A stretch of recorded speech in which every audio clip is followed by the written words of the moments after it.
saudara-saudari yang Tuhan Yesus kasihi, kita berjumpa kembali dalam program I5 Immanuel 5 Minutes bersama saya Pendeta Nikodemus Bunga. Terimalah salam kami, damai di hati, tekun bersekutu, tangguh melayani. Bapak Ibu saudara-saudari yang Tuhan kasihi, renungan pada hari ini mengambil tema penderitaan untuk memurnikan iman. Saudara-saudariku, dalam banyak contoh, orang-orang yang menabur kebaikan pun bisa saja mengalami penganiayaan dan penderitaan. Ada banyak fakta di dalam catatan perjalanan iman orang-orang percaya, bahwa pada saat mereka melakukan hal-hal yang baik berdasarkan pengajaran Tuhan, mereka justru teraniaya atau menderita karena kehendak Tuhan itu. Selaku orang percaya, saat penderitaan menghampiri kita karena iman kita kepada Tuhan, Rasul Petrus mengajarkan kepada kita beberapa nasihat yang berharga. Yang pertama, kita jangan heran. Kita jangan bilang, kok aku menderita, padahal kan aku tidak ada salah. Kok kenapa aku susah, padahal kan aku ikut Tuhan. Kenapa aku begini dan begitu. Lalu ujung-ujungnya kita mengeluh kepada Tuhan. Tuhan, kalau mengikut Engkau aku menderita, ya sama saja, lebih baik aku berhenti ikut Tuhan. Saudaraku, itu artinya kita gagal memaknai penderitaan. Penderitaan karena iman, penderitaan karena mengikuti kehendak Tuhan, itu harus direspon sebagai ujian untuk memurnikan iman. Sikap yang tepat adalah bertahan, tetap berbuat baik, tetap mengikut Tuhan, dan dengan jalan itu kita dianggap lulus atau dianggap berhasil melewati ujian atas iman kita. Ada banyak orang yang terus mengikut Tuhan, ada banyak orang yang terus bersukacita, ada banyak orang yang terus bergembira ikut Tuhan. Pada saat-saat hidupnya sedang aman, pada saat-saat hidupnya sedang diberkati, ketika segala sesuatu berjalan baik dan aman, dia beriman pada Tuhan, itu bagus.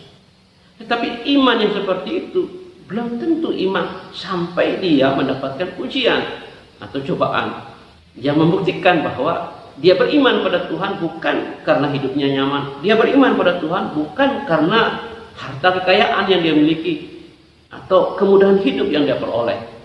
Semua orang mampu beriman dalam kenyamanan.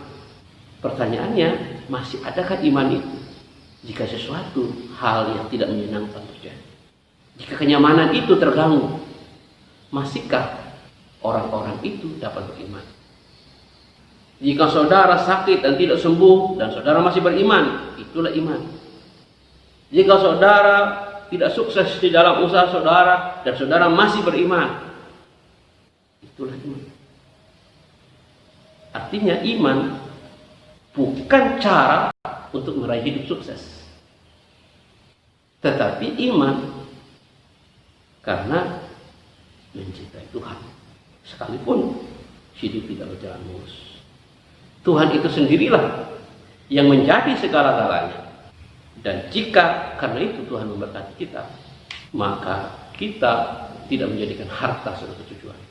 Tuhanlah menjadi tujuan kita.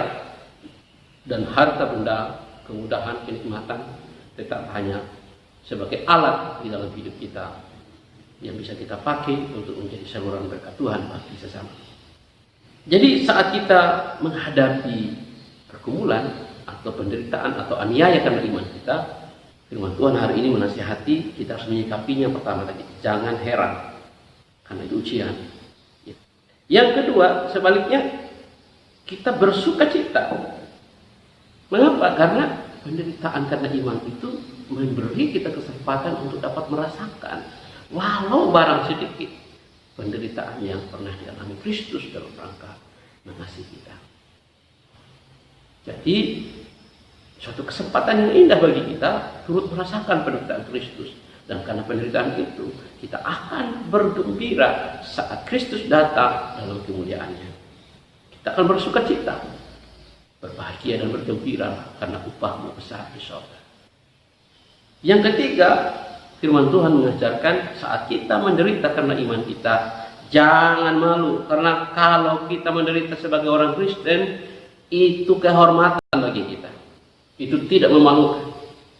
Sekalipun kita menjadi narapidana karena kita telah berbuat baik pada orang, karena kita difitnah akibat perbuatan-perbuatan kita yang baik, karena kita mengasihi Tuhan dan sesama, dan karena itu kita dipenjara. Jangan malu, kita bangga. Kita bukan dipenjara karena membunuh, kita tidak dipenjara karena mencuri, kita tidak dipenjara karena kita menjadi pengacau dalam masyarakat. Kita dipenjara karena kebenaran, itu kehormatan. Jangan malu. Keempat,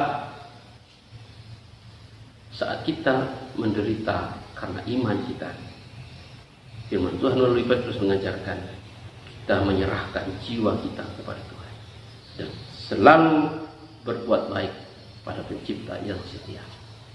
Artinya apa? Tidak menyerah pada tekanan, tidak menyerah pada penderitaan. Kalau memang itu menjadi ancaman bagi kita, kita serahkan jiwa kita kepada Tuhan. Tuhan, Engkau pemelihara hidupku. Tuhan, Engkau penjagaku. Rambut di kepalaku terhitung semuanya. Tidak ada sehelai pun jatuh ke tanah tanpa izin Tuhan. Pipit udara dijual 2 ekor 1 duit. Tidak seekor pun jatuh ke tanah tanpa izin Tuhan. Tuhan pelihara kita. Tuhan menjaga kita. Karena itu kita harus menyerahkan jiwa kita kepada Tuhan. Dan jikalau Tuhan mengizinkan, bahkan sampai jiwa kita terancam, kita tahu kemana kita akan berakhir. Kita tahu hidup yang sementara di dunia ini tidak sebanding dengan kemuliaan kekal yang Allah telah siapkan di sorga bagi kita. Sesuatu yang tidak bisa cemar, yang tidak bisa layu. Karena itu, selanjutnya yang harus kita lakukan adalah tetap berbuat baik, tetap berbuat baik, tetap berbuat baik. Dan berbuat baik itu adalah kepada Pencipta kita yang setia. Tentu saja, walaupun kita berbuat baik kepada Tuhan yang setia, sasaran yang nyata adalah sesama manusia.